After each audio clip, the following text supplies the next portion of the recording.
Sementara itu, Wanita Hindu Dharma Indonesia WHDI Bali ngayah membuat sarana upacara di Pura Agung Besakih pagi tadi.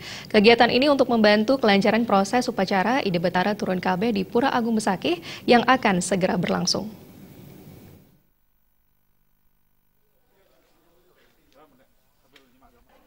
Puluhan anggota WHDI Bali ikut ambil bagian membuat berbagai sarana upacara bergabung dengan berbagai elemen masyarakat lainnya yang ikut berpartisipasi membantu mempersiapkan berbagai kebutuhan upacara Ide Betara Turun KB di Pura Besakih.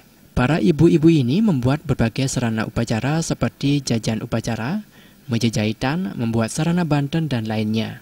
Keterlibatan ibu-ibu wanita Hindu Dharma ini merupakan kegiatan rutin pada momen upacara di pura lainnya. Melalui kegiatan ngayah ini diharapkan bisa melestarikan budaya ngayah tulus ikhlas sebagai bagian dari kearifan lokal Bali yang memiliki makna filosofis yang dalam. Sementara pemangku Pura Agung Besakih Jero Mangkujana mengapresiasi kegiatan ngayah masyarakat Bali termasuk yang dilakukan oleh wanita Hindu Dharma Provinsi Bali. Berbagai bantuan berupa materi maupun non-materi sangat membantu kelancaran upacara nanti.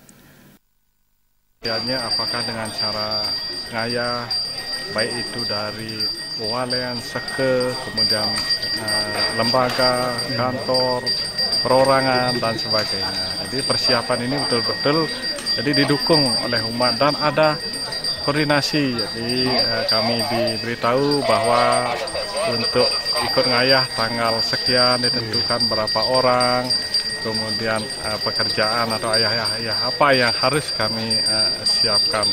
Nah, hal itu sangat memudahkan bagi kami untuk mengkoordinasikan dari kegiatan-kegiatan, kemudian begitu banyaknya pengayah sampai dengan juga kesehatan dan sebagainya. Persiapan upacara Ide Betara Turun KB terus berlangsung. Upacara Ide Betara Turun KB akan diawali dengan nedunang, melasti, dan puncak karya dilaksanakan pada tanggal 11 April bertepatan dengan Purnama Kedasa, dilanjutkan dengan nyejar selami 21 hari. Riasa dan Joka, Bali TV.